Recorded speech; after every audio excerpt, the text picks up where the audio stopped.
Whoa, ladies and gentlemen, brothers and sisters, friends, enemies and comrades, I hope you're doing well. Give me a minute.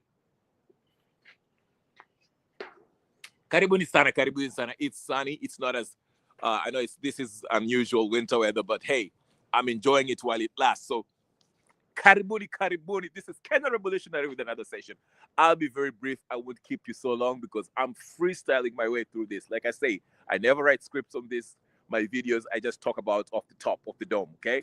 So, anyway, breaking news, Miguna has announced that he is running for president in 2027 for the presidential candidacy in Kenya. All right. So, karibuni, karibuni, karibuni. Before we get started, ladies and gentlemen, brothers and sisters, we have to go through the formalities. If this is your first time here, I talk about Kenyan politics and world politics as it relates to Kenya. So, karibu sana. Go ahead and subscribe, share, like, comment, and do all the good stuff, and put the notification bell on so every time I come in, if you like that kind of content, okay? If you've already subscribed, you know the first order of business. Your like button, mpaka ifanye kazi. Ama namna gani? Let's get to it. Well, yesterday I saw Miguna was talking to Dibal in, I think it was, I don't know, whatever, 47. One of the news channels in Kenya. I forgot the name of it. But regardless, the news was Miguna made it very clear that he is running for presidency in 2027. Now, the news itself is very interesting because for me personally, I'm thinking of the implications of his candidacy. What does it mean, given the fact that he is somebody that most Kenyans consider an outsider? He's not in the mix. He's not part of the political class elites, the corrupt political elites in Kenya. Okay?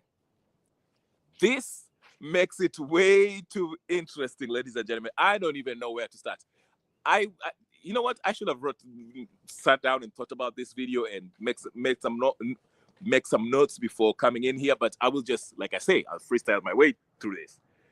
Now, we saw Miguna run for gubernatorial race a few years back. I think it was 2017, I think, if I'm not wrong, or before that, when he was running against Sonko, and the incumbent at that time was Kidero. Okay, and what's the other guy, the light-skinned guy? I forgot his name. We saw the debates, how he was really dismantling, totally destroying them in debates. It was interesting. And when it comes to this presidential thing, I think it's a good time to run for presidency for Miguna, because let me explain something very quickly, ladies and gentlemen. Like I say, I will not keep you long here today. Now that Raila is out of the way, okay, let me just start with Raila Odinga, because Raila Odinga, even, you know, even though he's dead, his name still will ring bell in Kenya. When Raila died, he left a vacuum.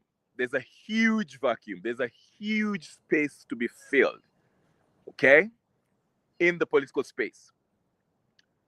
Raila, like him or not, yes, in his later years, he was more of the part of the political elites, corrupt elites, okay? He was a con man. He was playing both sides. Let's just be real. I mean, if you like Raila, I'm sorry. I have to tell you the truth, okay? I'm not going to sugarcoat it for anyone.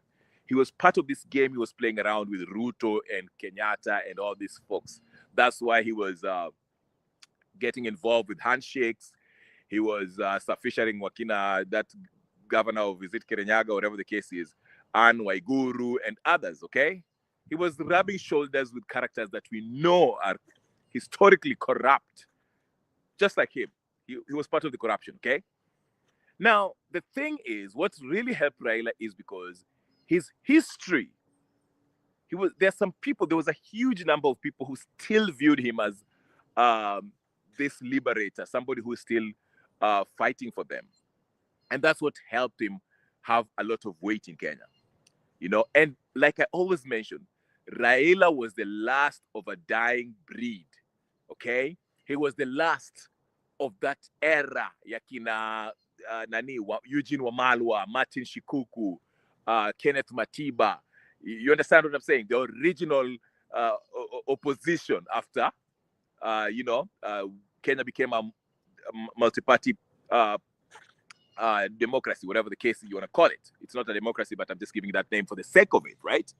So Raila he came from that era, and he was the last one who survived that. The people who were fighting Moi. Okay?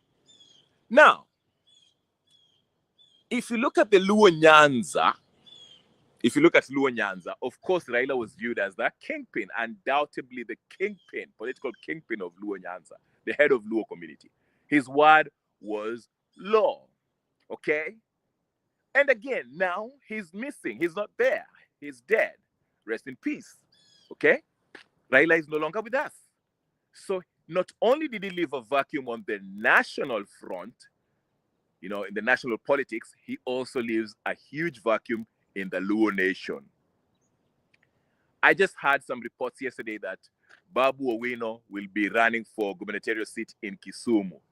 I don't know how true that is, but I think it's smart. It's a smart move for Babu Owino. I've mentioned in my previous video, and I say this: the Nairobi gubernatorial seat will be a complicated one for Babu Owino. They will not let him win. Like I said, Nairobi is a bit too, especially with now that Raila is gone, and even if Raila was here, I think Babu was not going to win the gubernatorial seat in Nairobi because, of course, Raila had already publicly endorsed the re-election of Sakaja. Okay, of course, Sakaja, had to, grease Raila's palms with 200 million, as he told us. Among others, you saw how Alai hated him, and of course, Jubilee had their own candidate. Remember, don't get this twisted. Jubilee, TNA, what is viewed as the central province influence in Nairobi is also strong. And Babu Owino did not enjoy majority of the voters' support from the Mulembe Nation, the lawyers that stay in Nairobi, the Gumo faction, as I call it, because these guys are still feeling some type of way because Tim Wanyonyi was supposed to be the candidate back in 2017 or 2022, I think. But Raila bumped him because Raila had entered in a deal with Uhuru, so they settled for Sakaja. So the Luhya population, who makes up a huge demography in Nairobi, Nairobi's voting bloc, were feeling iffy about Babu Owino. They like him, yes, but they feel like, their candidates, ODM has been, playing games with them. So they maybe, and also the wrangles that happen. Let me, hold on. Give me a minute. The fight that is happening within ODM, the fact that Sifuna, of course, Sifuna is from Mulembe Nation, who is viewed as their son, that was also going to complicate Babu Owino's votes if he was to run for gubernatorial seat in Nairobi, because if Sifuna is, which looks like more than likely, if Sifuna leaves ODM, there's a huge chance that the Mulembe Nation, a huge chunk of Mulembe Nation, the lower population supporters who are supporters of ODM, shall also live with him because they feel like their son is being attacked. Sifuna is being targeted unfairly, okay? So if Sifuna leaves, they will leave ODM. So if Babu was to run for gubernatorial seat in Nairobi on an ODM ticket, I don't think he will find any votes, okay? But anyway, let's get up to that. I'm trying to get back to the Miguna story because it has a lot of implication. A lot. Now, I know what you're thinking. Some of you will be like, oh, Miguna will fail, just like he failed in the gubernatorial seat when he was running for governor in 2017, I think, and you can be quick to dismiss this, but him entering into this presidential race complicates things for the what? For the ruling corrupt elite of Kenya, okay? In this sense. First of all, Miguna, depending on his campaign, I don't know what kind of campaign he will run. I just think that Ruto will, this is my opinion. I think Ruto will try to even stop him from coming back to Kenya. Okay, because if Miguna gets back to Kenya, if he goes back to Kenya and reassert himself, have a grassroots campaign, aggressive campaign, especially starting from Nyanza province, he can emerge as the new leader or kingpin of the Luo nation. Now, don't get me twisted. The so-called leaders, especially the ones aligned to the ones who are in the broad base, Wakinawanga and the rest of them, they will vehemently oppose Miguna. But the thing is, Miguna will be a thorn under their skin. He will be exposing all of them, because if you know anything about Miguna, how he ran politics, he speaks how he sees it, and he has no chill. He has zero chills. He has no problem, exposing how corrupt this Wanga and Badi, Babu Owino. I mean, him entering the race is like, he's going to expose everybody. And if you notice, the kind of politics we run in Kenya, nile politics I call it blanket politics. We cover up the evil deeds, the corrupt deals of these so-called leaders or representatives that we have, okay? I mean, name the list. Even if I start with Babu Owino, okay? Babu Owino, we know he shouldn't, if you were to follow the constitution, the law, he's not supposed to be running for any public office because of his case, okay? You can argue, Lilpa DJ Evolve. No. By law, Babu Owino is not qualified to run for any public office. He can't pass Chapter 6. Wetangula cannot pass Chapter 6, okay? And Kingi cannot pass Chapter 6. You understand? Majority of these major politicians, including Ruto himself, given the scandals and the atrocities his administration have committed against the Kenyan people, these guys are not fit to run for presidency. They cannot pass Chapter 6. So now, if you have somebody like Miguna who enters the race for the presidency, number one, I don't think President Ruto will be will participate in the presidential debates. That's number one. Not even President Ruto, none of them. Whether it's Matiang'i, whether it's Gachagua, whether it's Kalonzo, whether it's Ruto himself, none of them, even Martha Karua, none of them can debate Miguna on a presidential debate. That is like suicide right there. You're going to be exposed and you're going to be ridiculed by facts. Because, of course, like I said, these guys have skeletons on their closet. So if you're going to debate somebody like Miguna on a public platform, and I think intellectually Miguna is far more advanced than these guys, okay? These guys are used to ile siasa ya kijiji, okay? Where you just name call, 2-term, 1-term, just sort of nonsense. But now if you get into the real discussions and debate, discourse about what ails Kenya, and you couple that with your knowledge of law, he will be the obvious candidate to vote for. And I think majority of Kenyans shall rally around Miguna because they know he's fearless. He has confronted these corrupt political elites of Kenya head on to a point where they had to forcefully exile him from the country because he was turning up the heat, okay?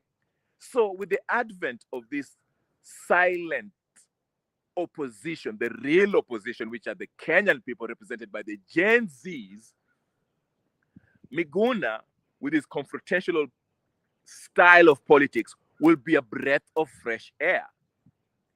And the people shall rally around him because A, he is what people like you saw. What was the reason for people occupying the parliament, Occupy Parliament movement, or Occupy State House, or Occupy whatever? Okay, they were confronting the powers that be, the representatives. They were saying the representatives have failed us, starting from the president, the National Assembly. So they were confronting them. They were taking their sovereign power by demonstrating that they want that power back to represent themselves directly. So here you are. You see how these Gen Z were running around. They're kind of looking for a leader. Raila already proved to be a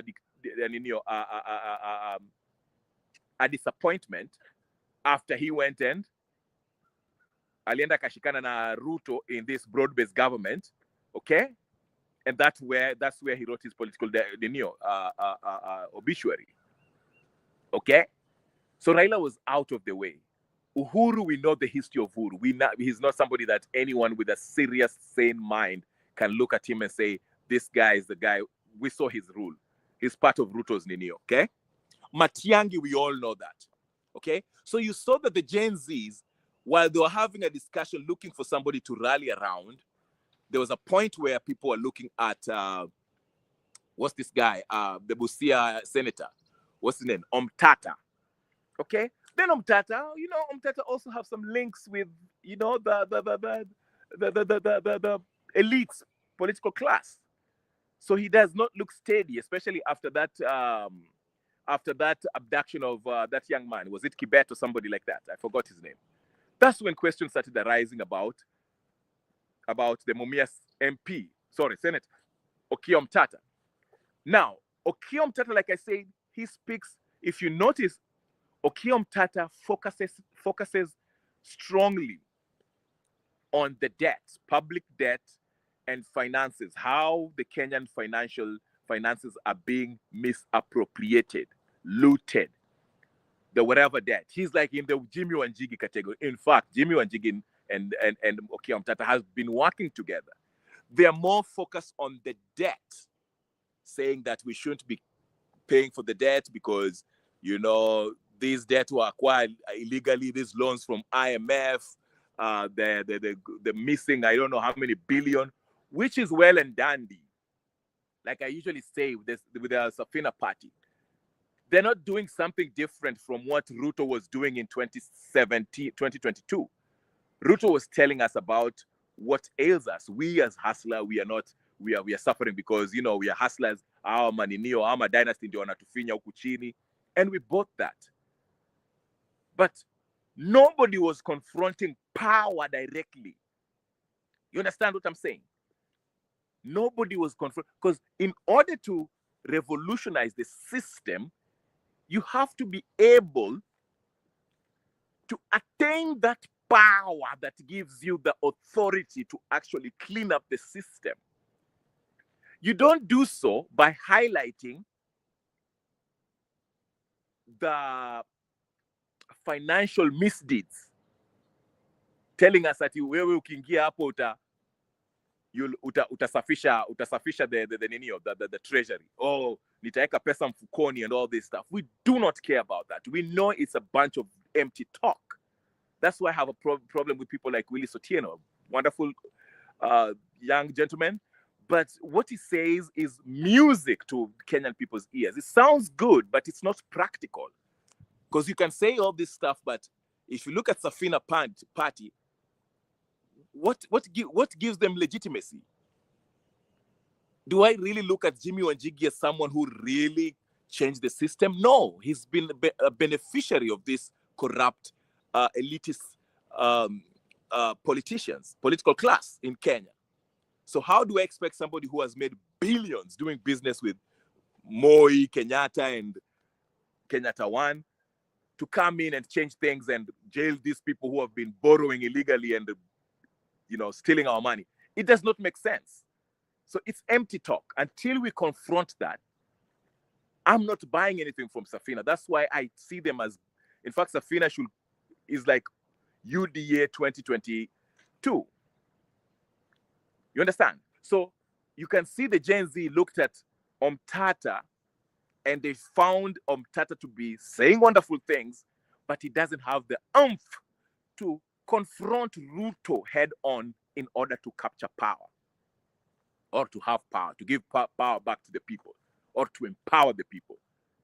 It's nice and dandy fighting those things in courts and having petitions in courts to stop this and that and that and that. We all understand that Ruto has usurped the power of the judiciary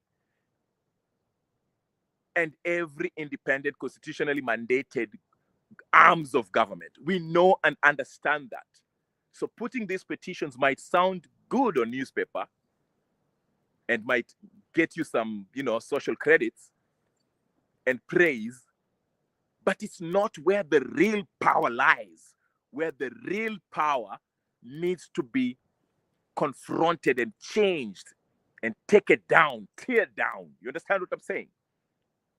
Then we had Maraga. Okay, the Maraga, the former Chief Justice, says wonderful things, okay, but he looks frail, he's meek. He also has his skeletons. Abdel Nasser, if you ask him, he'll tell you about Juris Pesa. He was the head of the judiciary at some point, right? Remember that? Did he clean up the judiciary? Absolutely not. But he gets his social credit for the time when he, Ali canceled the elections in 2017. But other than that, Maraga is not it. Who else do we have? What's this guy? Mtu Bangi. I forgot his name. The Bangi guy. I forgot his name. The last time he was talking about Bangi. Wajakoya spoke really nice. He got the youth's attention. But how realistic was he?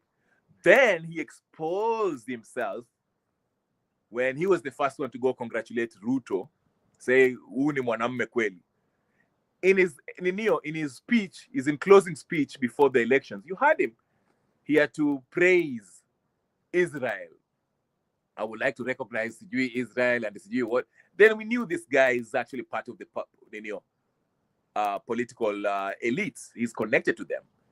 Then akaingia na Baba was helping him, Baba, and we know ODM is a corrupt ODM. So we knew Wajakoya was just somebody who was put there and planned. So we saw the chicanery. Iyo kujifanya. He was an imposter that was using marijuana as a way of getting youth to come vote for him. But the guy is empty. Wajakoya is full of it. I'm sorry for these Wajakoya fans. Okay? So you see, everyone that has been considered by the Gen Zs and Kenyans in general as a real viable opposition has proved to be nothing but an extension and an appendage or a plant by the political class to play a role to sway the youth to vote for a certain candidate. So now we have a Miguna who has been consistent. Now, he will have to answer a few questions that are a little bit uncomfortable on his part.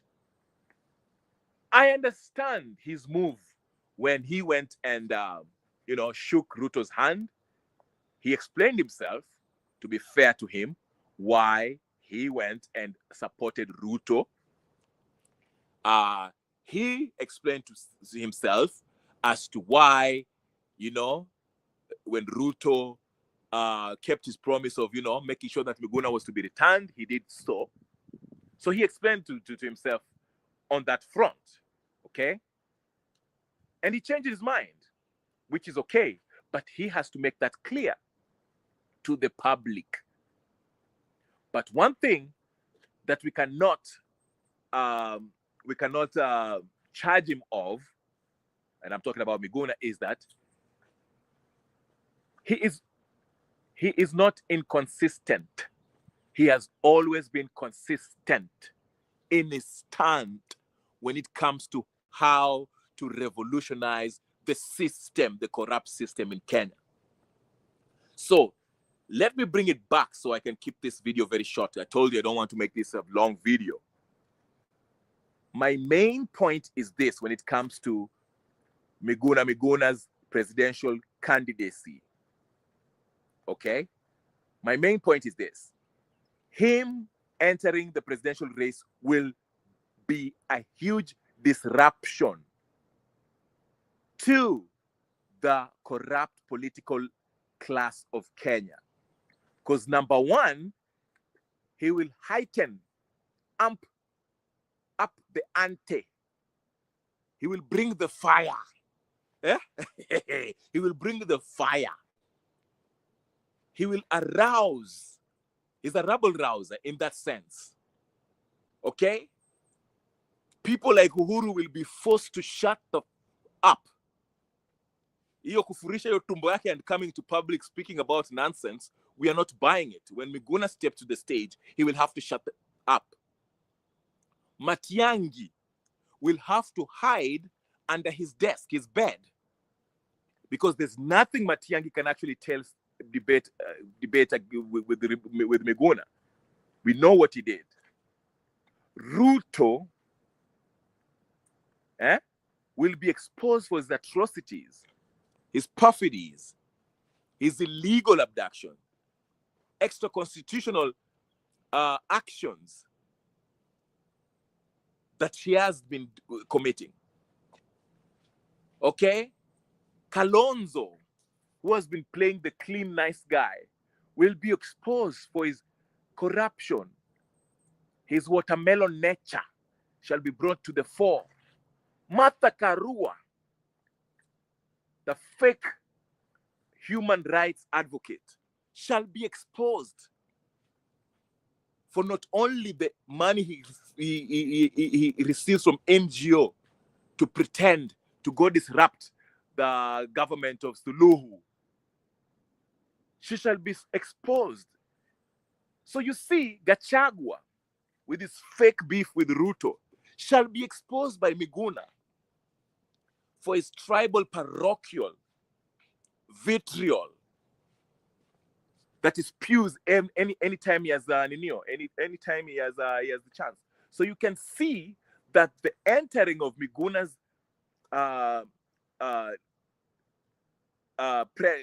into politics, into presidential politics, it shall rub everyone in the corrupt political elites arena the wrong way. He will disrupt them. He will be exposing them. The Kenyan people will be excited by his entering the race, because now the fake ones shall be the nation shall be focused on him. Because that is one thing that people have longed for. Somebody who has balls to expose these folks. Si leo tunaenda unacheka na hao watu, unajifanya tuna run for president and you're not exposing what they've done. You know, like if you look at the opposition, the united opposition, all of them are Uhuru Kenyatta stooges who have been corrupt. Lakini wanajifanya ati hao ndio wako opposition, sasa Ruto ndio mbaya. But they're part of it. They're part of the people who have played a pivotal role into the destruction of Kenya's economy, democracy. So enter somebody like Miguna who will expose and challenge them, confront them head on, shall excite an already charged up people of Kenya, Gen Zs, who are ready to see that these old folks, these same players, colonial stooges, are replaced and removed. So Miguna entering into the race, it is a perfect combination. Miguna and the Gen Zs and the people of Kenya, by and large, who are tired of the same yesteryear politicians who have been there since late 80s, early 90s, Moi era, Moi orphans, and the beneficiaries thereof, facing an outsider who is not afraid of confronting them and exposing them. It will not sit well with them. So here is what I think will happen. They shall pull the same trick. they shall try to stop him from coming to Kenya. That is number one. They have to resort to that. Because as soon as Miguna touches down to Kenya and starts campaigning, he's too much of a bigger threat. And these guys cannot afford to have another Raila. Thank you, Omuganda Katende. They cannot afford to have another Raila. And this other Raila, when I say Raila, I mean somebody who is very influential in Kenyan politics. But the difference between Miguna and Raila is Miguna is actually not buying part of the corrupt elites. And he'll actually bring these guys down. You see? So that's why they cannot allow this guy to have his campaign. They will try everything. What a hire goons, what a jaribum set up, they'll do everything. They'll try to jail him. They'll try to. This is what I can foresee. Uhuru with Matiang'i had to forcefully exile Miguna because Miguna was going to take down Uhuru's presidency, administration.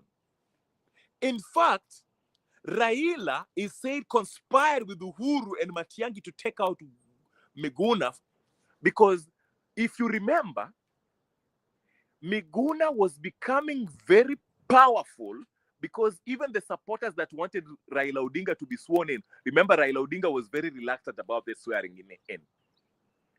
But it was Miguna who said, Raila will be sworn in apende asipende, whether he likes it or not. The people have said so.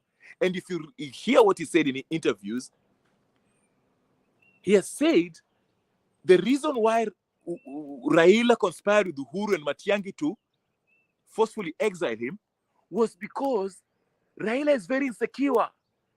He was afraid that Miguna was going to rise in his influence to a point where Kenyans and Luo Nyanza shall see him as the kingpin. And this is not new.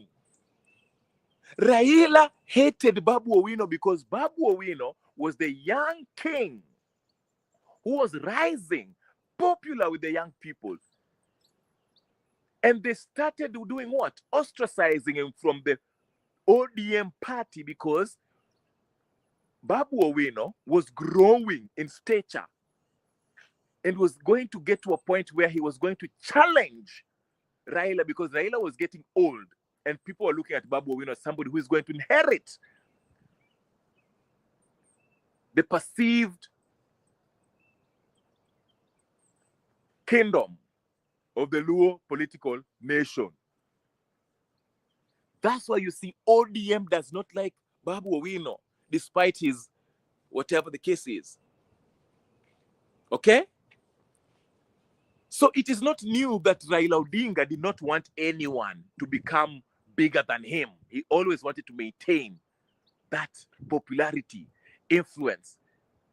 And because of his insecurity, Raila would rather get into a handshake with Uhuru Kenyatta and work to expel and remove, forcefully exile Miguna outside the country.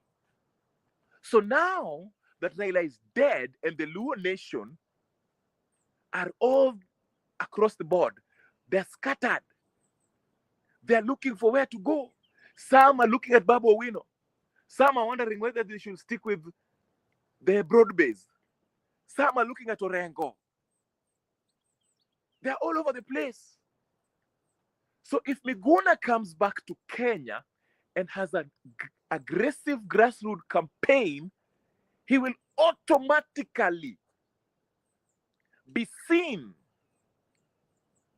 and inherit that influence, that void that Raila Odinga left when he passed on. It will be automatic. Because if you look at even these ODM folks, even including Babu Owino, nobody has the balls that are bigger than Miguna's. Raila was considered that because of his persecution that he went through during the Moi years, 9 years in detention without a trial. He exiled into Norway or somewhere, Germany, East Germany back then. Then he came and fought for multi-democracy. Agre Orengo. Huh? He has turned into somebody who is a drunk and destroyed his legacy by the whole corruption that is happening in Siaya County. He was supposed to be the next in line. Oburu is not considered as somebody who can lead the Luo nation because he's just there by the virtue of being Raila Odinga's brother. Nobody really takes him seriously. The Wangas and Badis and Opio and I, these are rejects. They cannot face the people. They'll be voted out early in the morning. Babu Ongilio Owino, you see he wants to run for gubernatorial race in Kisumu so he can establish himself as the king of Luo Nyanza. But he cannot, he's limited. He hasn't proven, he's not battle tested. Babu Owino has never confronted power directly. Every time he tried, he had to rely on Raila and Uhuru Kenyatta. After calling Uhuru Kenyatta umbwa, Uhuru Kenyatta alifanya mariganga and Babu had to apologize. So he's not considered as somebody who can stand up to power. He's just an opportunist that is using the system, playing these silly games in order to make his name. He's not battle tested. But Miguna, having been humiliated, tortured, his house attacked, forcefully exiled, denied entry back to Kenya, stood up and still maintained his position, confronting Ruto, Raila, Uhuru, all these corrupt leaders of Kenya. Still, he is the perfect fit to inherit that Luo Nyanza kingpin title. He has the credential, he has the intellect, he has the know-how. All he needs is campaign. Ruto is no match for him.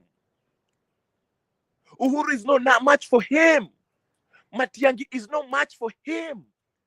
Especially now that the ground, the Gen Zs and the people of Kenya are ripe, ready to see a new Kenya that does not rely on the same political, yesteryear, corrupt political elites. They are ready. So it is time. So don't be surprised if these people start complicating things for Miguna. Wataanza mambo yati, they'll deny him entry back to Kenya. Wataanza kuleta, you'll see. Or if he comes back, they will start bringing, yes, it's the right time. And this time, Raila Odinga is not there to do what? To sabotage the rise of Miguna. Nobody, even in the ODM or Luo Nyanza, is influential, has the voice or the ear of the people like Raila did. Nobody can stand up and challenge Miguna. His path is clear to take over, not only as the Luo Nyanza leader, but as a national leader, and embarrass humiliate, dismantle the political class of Kenya. I'm telling you, I'm excited by this news, but I'm also cautiously optimistic because with Ruto and Huru, nothing is always off the table. These people can get rid of you. And when I say get rid of you, I mean they can jirongo you, if you get my drift. When they get desperate, they become very dangerous. They know that if somebody like Miguna becomes the president, Uhuru Kenyatta shall face jail time, or he'll have to run away from Kenya. Same thing with Ruto. Same thing with that Moi child, I don't know what's his name. I forgot his name. You understand? So these people, they understand that. So as soon as they see that Miguna is endorsed and the people of Kenya have accepted him, because I think this is the right timing. This is the right timing. Kenya is ripe. When Miguna first started exposing these folks, people were still divided. But Gen Zs brought majority of Kenyans together to not only focus against Ruto, but to focus on the political class. And if there was any leader, speaking of which, remember they're leaderless, tribeless, partyless, and all that. If there's any leader that could be endorsed by the Gen Zs, by the majority of the people of Kenya, given the political zeitgeist of the day in Kenya, if you're looking at consistency against this corrupt political class, if we're looking at somebody who have balls to confront this corrupt political class, if you're looking at intellectual fitness, who can debate, being backed by law, who is well cognizant of the history, has been part of the history of resistance, who better than Miguna? Hey, I'm excited. Listen, ladies and gentlemen, like I said, I am cautiously optimistic because I understand what these murderous people who are leading Kenya can do. I know what they can do. But this is the right time. Ladies and gentlemen, let's stop there. I'll come back with more topics, but I will explore what this means more on this Miguna announcement that he will run for presidency in 2027. Omuganda Katende, and others who have been watching, if you're going to watch this on repeat, thank you so much. My name is Kenya Revolutionary. I'll be back later for some more. So subscribe, share, like, comment, and put that notification bell on so every time I come in, you will find me here. I'm Anam Nagani. Peace and blessings. I'm out.